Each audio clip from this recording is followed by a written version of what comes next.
What's up, my friends? It's Les, nevertheless Thomas, representing Brand Squad Podcast, and I'm here with my girl Emma. What's up? What's going on? Not much. How you doing? I'm good. Come on, I love it. Emma, come on, tell us a little bit about yourself. Well, I'm Emma Hechtman. I'm a freshman here at OSU. I am on the jump seat side of the team, and I come from Wellington, Florida. Wellington? What is that close to? It's close to like Palm Beach area. Okay, so you like to go to the beach, or are you a beach girl? Don't have time for it. Yeah, I didn't have the time. Okay, so always at the barn.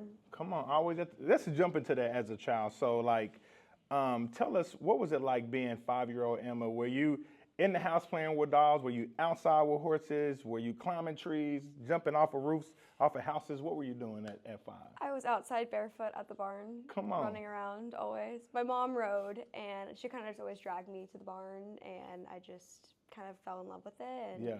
When I was 4 years old, I was like, I need to start riding. And she was like, maybe. Yeah. But ended up happening, and my dad was not game for a very long time. Yeah. But here we are, and now I'm riding in college. So that was like a way of life, just being at the barn with the horses. Oh, yeah. So, in previous interviews with some amazing young ladies from equestrian, they had ponies. Did you have a pony? I did. Okay. I competed in a bunch of stuff with the Pony Hunters. I had 2. So tell us about that. This is Equestrian 101. Tell us about you were competing at a young age with the pony? So basically there's 3 different sizes of ponies, small, medium, large. Okay. And they have different divisions, and whatever age you are, you can kind of fit into each one. Okay. I had a small and a medium, and I was different times. Both of them were super competitive, and that's kind of what started my name in being a top rider. Okay. I had my first pony, Sir Dragon. He passed away recently. We kind of found him randomly in Chicago. My trainer and I went to try him, and we clicked. I had him for 3 years. I won a class at the Washington International Horse Show on him, and he was just so special. And then that kind of brought me into the A level of the sport with him. And then moving on to my next pony, it was again a similar situation. We kind of plucked her out of a field in California and fixed her up, and she ended up being a top pony as well. So you just been killing it. Emma said I came out the womb killing it. You know what I'm saying? Came out the womb on a horse. Come on, that's what I'm talking about. No pacifier, no baby. Give me a horse. That's what she had, right? Pretty much. All right, so let's jump into teenage years type thing, middle school, high school. Did you participate in any other sports outside of equestrian? Here and there. My old school used to require us to do some team sports. And Okay. I did for 1 semester, I did volleyball, rowing, soccer, but nothing like riding. I always, if I do a sport, afterwards I go to the barn. Okay. It was always back to the barn. Boom. So Emma, when did you or your parents realize? I know you said your mother was a rider. When did you all realize that? Okay. Well, I know you came out the womb realizing this, but pretty much. in reality, when did you say, okay, this is something I really want to pursue? When did it hit you? Your parents always may see the greatness in you, right? But when did it hit you I think I'm pretty good at this and I want to stick with it? I think it kind of hit all of us when I was around 10 to 12 years old with that first pony. Yeah. We kind of just started to get competitive, and we were just decided this was going to be a forever thing. And I know in the future I would love to go pro and make this a career, but we've always kind of known that this was me. This was what I was going to pursue. Got you. Love it. Now, you're in high school riding, and there's only one Oklahoma State, Oklahoma, and it ends with state, right?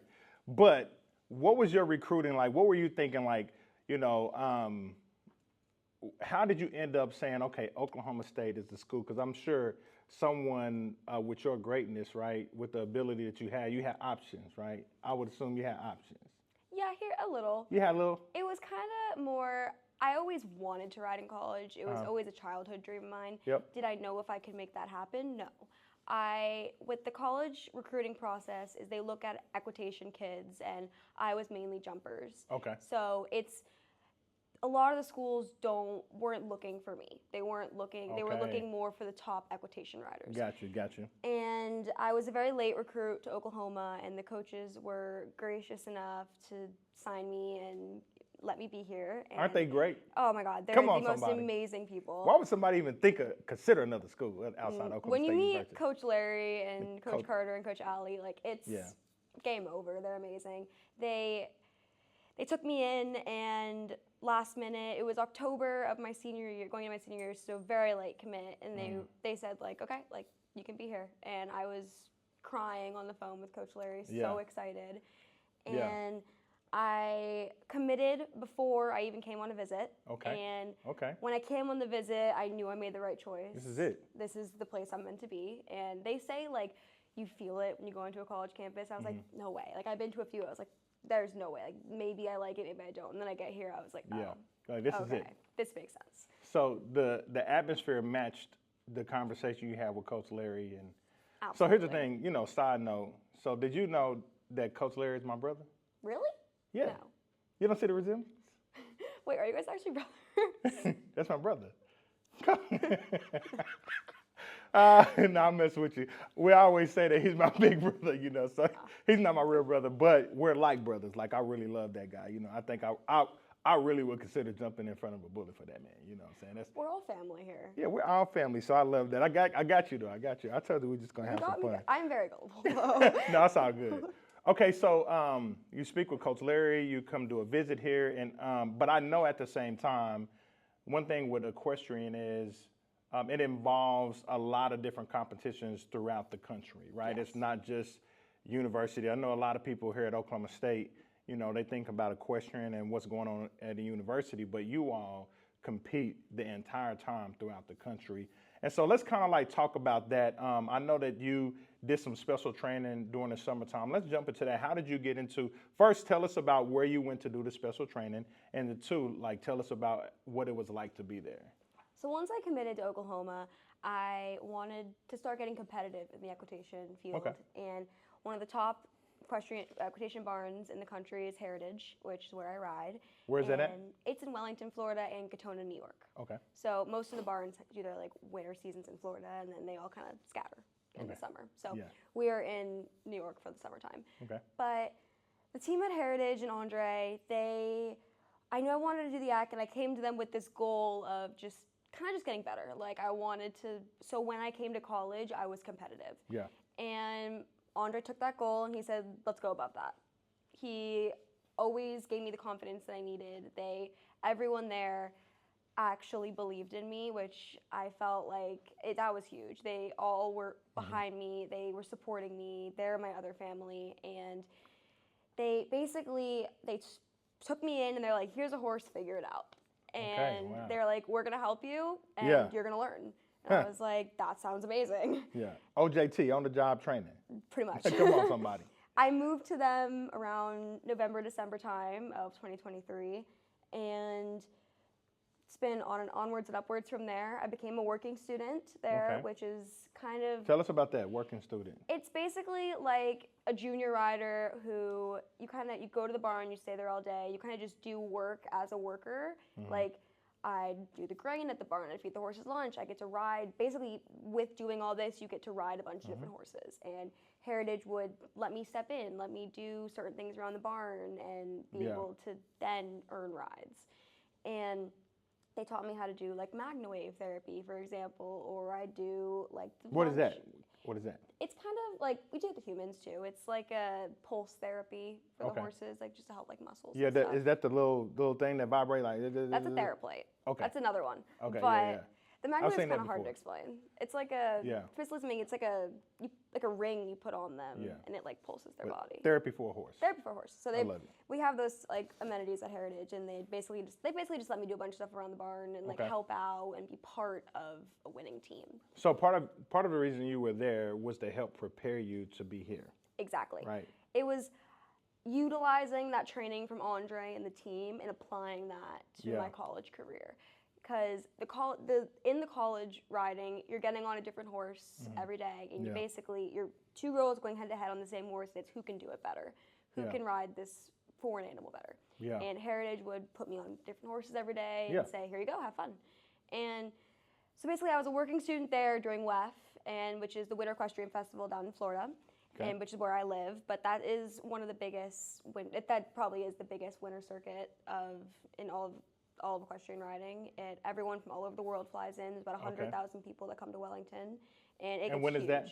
It's from more or less end of December to end of March. Okay. Like April, like it Yeah. gets around, like it's 12 weeks long. That's really cool. You know, for some people, they would think like, man, you know, how are you doing a sport at a university, but you're also competing outside? That's really cool. That's one of the cool things about equestrian, that you could still be a rider here, but compete other places.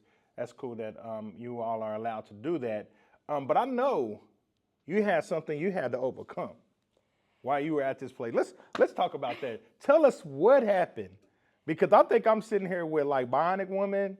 You know, I'm thinking what you're about to share with us was like 2 years ago, but it's like 7 weeks ago. But go ahead. Like, what happened while you were there? So moving into the summertime, after the Devon Horse Show, which was super successful for me, I finished 4th place in section A of the medal, and it was a very successful show. And I ended my high school career as doing both heritage and high school at the same time. Most girls in the equestrian field do online school. I was in person.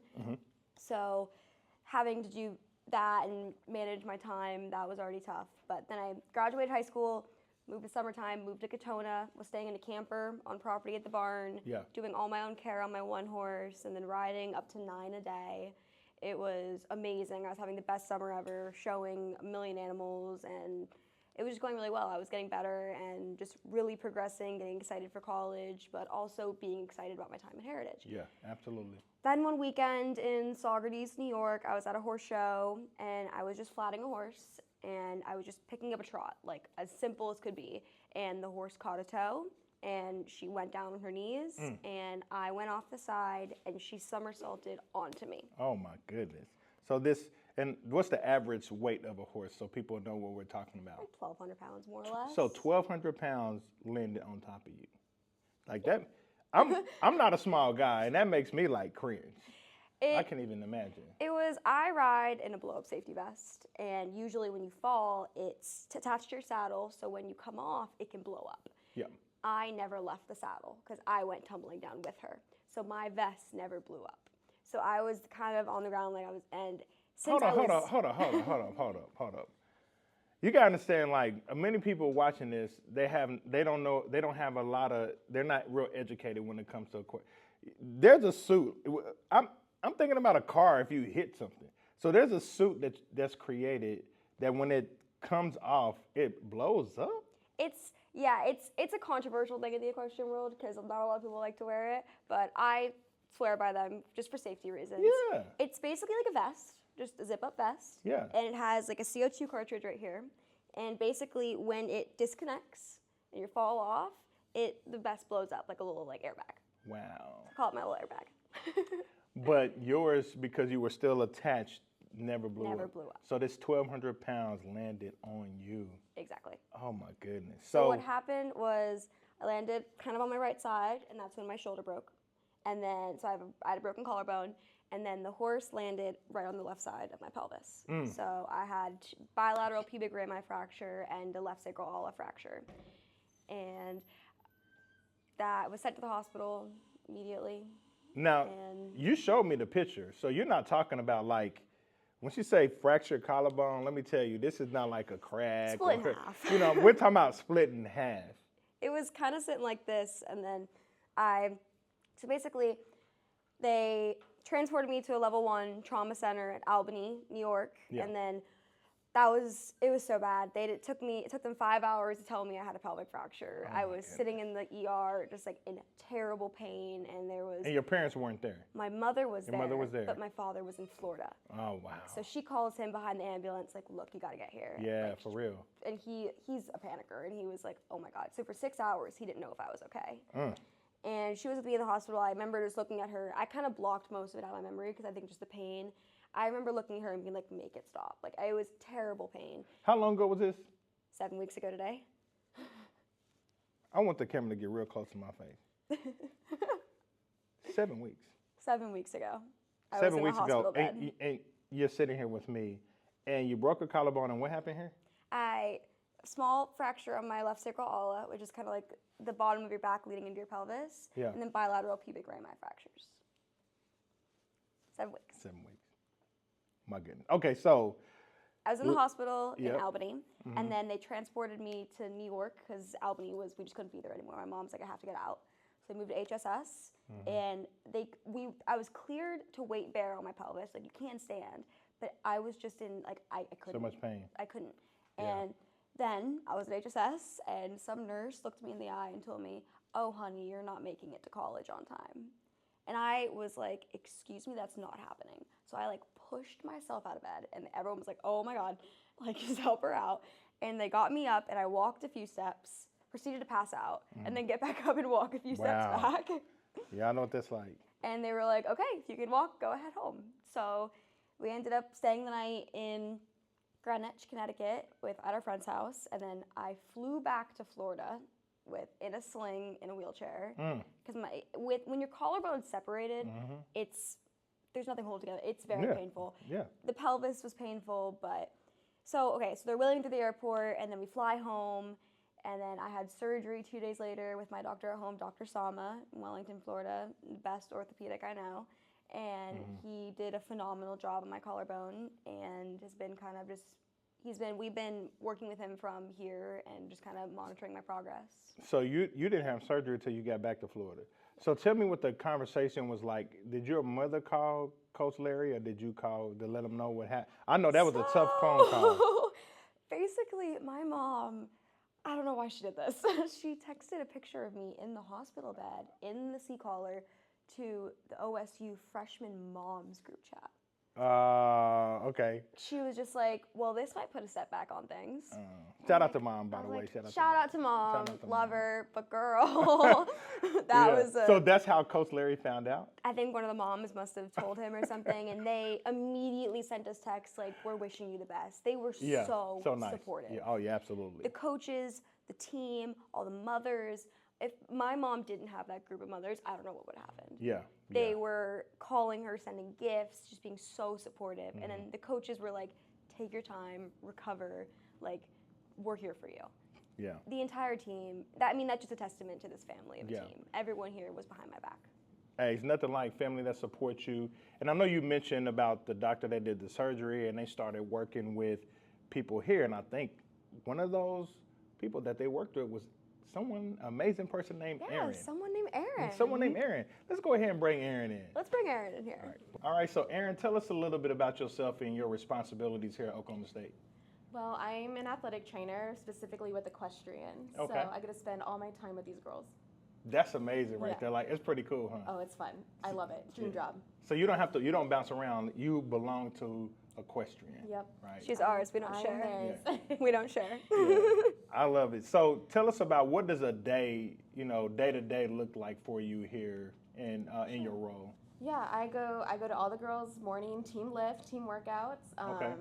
And then I try to get here for most practices, but I'm here for sure for all the jumping seat ones. Okay. Just because the risk there is a little bit higher. Okay. Of injuries. So that's kind of my day to day. So it can be anywhere from like 6 a.m. to 6 p.m. all on the same day. Woo! So your job is just to make sure that, help them nurse back to being healthy Yep. type thing if they have any injuries. Yep, helping them with recovery, Yeah. Injury prevention, rehab from injury, things like that. Okay. So that's what brings you into this story with Emma, is your role in helping her. You need to write a book or something. 7 weeks. I mean, that blows my mind. All her.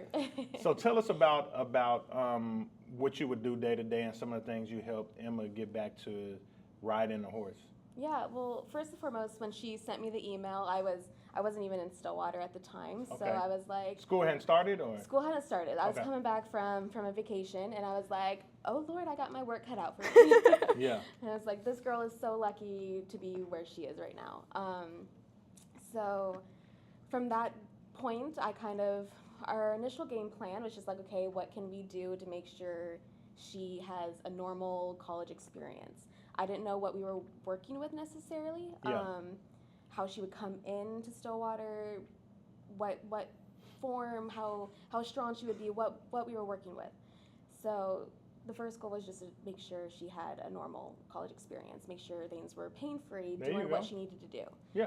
But then she got here, and I was like, oh my Lord, we are so far beyond what I expected. So then it's like, okay, now the next goal is how fast can we get her in the saddle, Yeah. but successfully. There we go. Not just in the saddle, but just make sure she's okay. Yes. No need to rush it, right? No need to rush it. Yeah. Just like, what can we do to get her there, back to what she loves to do, Yeah. but how can we do it safely? So what does some of that therapy look like? Are you with her in the gym? Are you massaging her, working her out? What does some of that look like? Yeah, so with team, she participates in team lift, but we have her kind of on a restriction to make sure we're not overdoing it. And each time we're increasing her weight, her reps, whatever we need to do. Yeah. So she's gradually getting stronger. Yeah. For cardio, because they do cardio twice a week as well, we put her in the Boost treadmill, so like an anti-gravity treadmill. So we let her work on her cardio without being so pounding and jarring on her body. Okay. Good. So I think that's been a big help, because you can just tell she's eager to do everything. It's like, we gotta kind of hold the reins, no pun intended, on that. Yeah. Yeah. So then we do kind of like the Magna Wave she was talking about before. We have Shock Wave, which is very similar. We do it on the humans. Okay. So that's been helping her out too. And Wow. yeah, just kind of a total body wellness check-in. Yeah, technology. I mean, I just think about, I've told so many people that equestrian, like, y'all are some beasts. Like, you know, y'all work out like just anyone else. You got to do your cardio like anyone else. You got to do your food, and you got, not only that, you all take care of the horses too, right? So, you know, other people may walk into a facility and everything is there for them right there. Y'all have to like get the horses ready and know the horse and all that. So, well, I love to hear that. So were you surprised, and you kind of touched on it, but surprised at how fast Emma has advanced in her physical ability? 100%.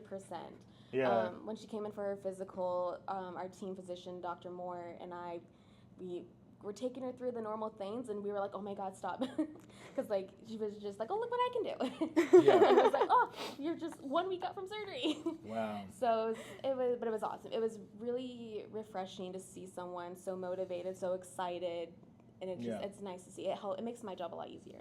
Well, this is a little infomercial. Just letting y'all know, I'm going to be selling little vials of Emma's blood because she's obviously healing at a pace faster than anyone else. I'm joking. But okay, so Emma, you back on the horse? I'm back riding. You're Yeah. back riding? That blows my mind. In 1 7 week weeks. before we predicted. Yeah. 1 week before y'all predicted, you are back riding, right? It's nothing like having a good support system and you know, people that can help you get back to where you need to be, type thing or whatever. And so I'd love to hear that. So now that you're back riding, tell us about, you know, let's jump back into, you're here, you're back riding, you're a freshman. What are some of your goals? Like, first let me ask this, did your goals, obviously it didn't shift, but did your goals shift a little bit from the injury? And what are your goals as a freshman? In and out of the college riding, like the college aspect of it, I wanted to be like, I wanted to be a team player. I wanted to be a supportive teammate and be a competitive one. Yeah. After the injury, I was worried about maybe not being able to ride all of fall semester, and now I'm riding before the scrimmage, which is great. And on the other side of it, on like the non-college riding aspect, like the national finals, we didn't know if I was going to do it or not. Like, the crash happened, and we didn't have a horse that was available because mine was hurt at the time, and then So that horse was going to be your that horse? was not mine. Okay. That was a different animal. Okay, but your horse. My horse was hurt at the time, Okay. and he was hurt all summer, and so we were kind of trying out different animals. So we didn't have an animal, and there was no way I could try another one because I couldn't get on a horse. Yeah. And then 2, we didn't know if my body would be able to keep up and do finals. And next week, actually Wednesday, is regionals, and I'm going to compete. So Next week, Next week, competing that quick. Yeah, So- you're not. It just. I think something. Going back to the hospital scene, you know, when she said, you know, you wouldn't be able to ride.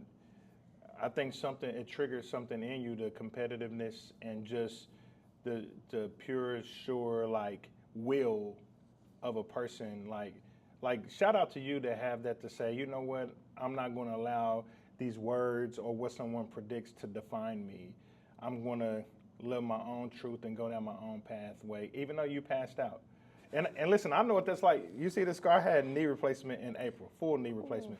The first time they tried to get me up, I passed out. And you know what I did? Laid down. You got up.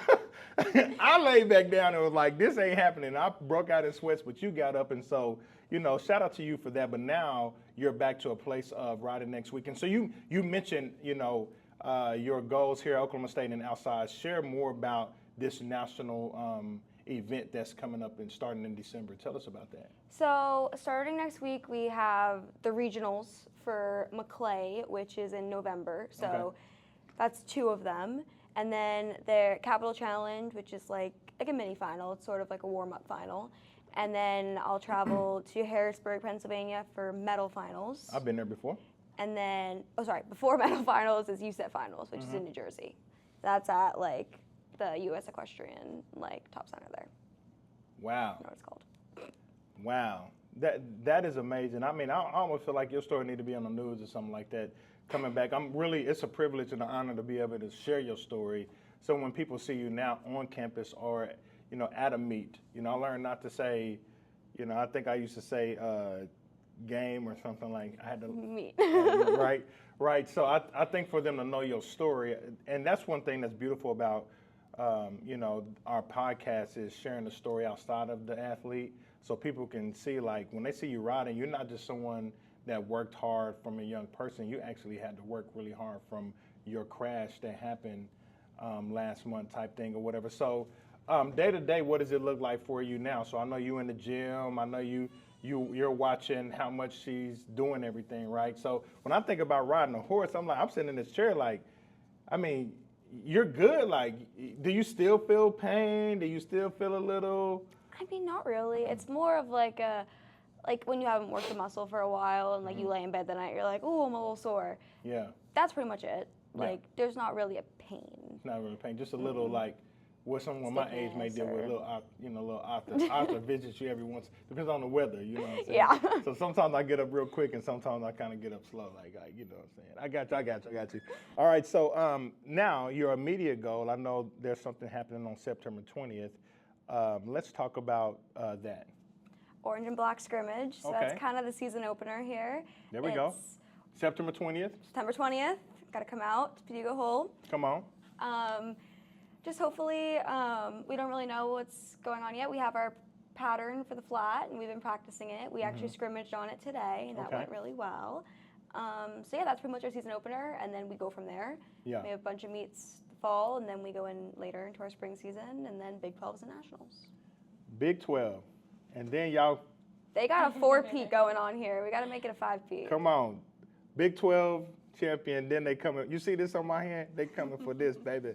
Your boy Les Thomas got a national championship ring. I never thought. I remember my son, he was like, Dad, did you ever think you would be a national champion? I was like, you know what, son, I am a national champion. So when they gave me the ring, I remember I cried and got loud, crazy and stuff like that. But I mean, we have, with Larry and all the coaches have created a culture of greatness and striving for the highest and being the Big 12 championship and also going for the national championship. So, what is it like? We're going to land here in a little bit, but tell me, what is the atmosphere like here? Like, how is everyone feeling about this season? Are they feeling optimistic? They feeling great? Tell us, what's the mindset right now? The Cowgirls are ready. Come on. We're I like the way ready you to said kill that. it. She was like, boy, that's an easy question. We're ready. Yeah. We have an incredible team, and we are ready to come back with 2 more rings. I mean, this family here, I say family instead of team. Come on, family. Yes, okay, we're a team, but everyone here, like, we'd all fight for the rest of each other. Like, we all love each other here, and it's having the team to support you is just an incredible feeling, especially with my injury, being able to come in knowing that I had all these girls backing me, and they all immediately were like, we will wheel you around if we have to. Yeah. My big was like, I will literally pick you up and carry you everywhere. Yeah. But the team here, we're strong and we're ready for this season. Yeah. It's going to be a good one. I love it. So Faith, Focus, Finish, Family. If you know, you know. When we got that ring, that was our theme, and I know that's still the theme. I even remember seeing it on the shirt. Excited about that. Family, family, family. Come on, family, family, family. Come on, somebody. So, all right, Emma, we're about to land. So I would like for you, to give people your social media handles. If that way, if they want to keep up with you and follow you on your personal social media, you know it? Yeah, I think so. Okay. Okay. My Instagram is emma.hechtman, and then my TikTok is just Emma Hechtman. And then, do I have any other social media? No, maybe. I don't think so. Hey, but everyone has social Instagram media? though, right? They got Instagram, so it's all good. Instagram's a good one. Yeah, Yep. no. I post a lot of stuff on there, just like, I don't know, then my TikTok's more day in the life stuff. Okay, love it. So. Well, shout out to Erin for helping you rehab. The best. The best, shout out to your orthopedic surgeon in Florida. Dr. Sama, he's amazing. Yep, shout out to Coach Larry and the team and all the mothers supporting your mother and you, right? And so it's Les Nevertheless Thomas with Brand Squad Podcast. Thank you so much for allowing me to interview you and share your amazing story. We are out. Peace.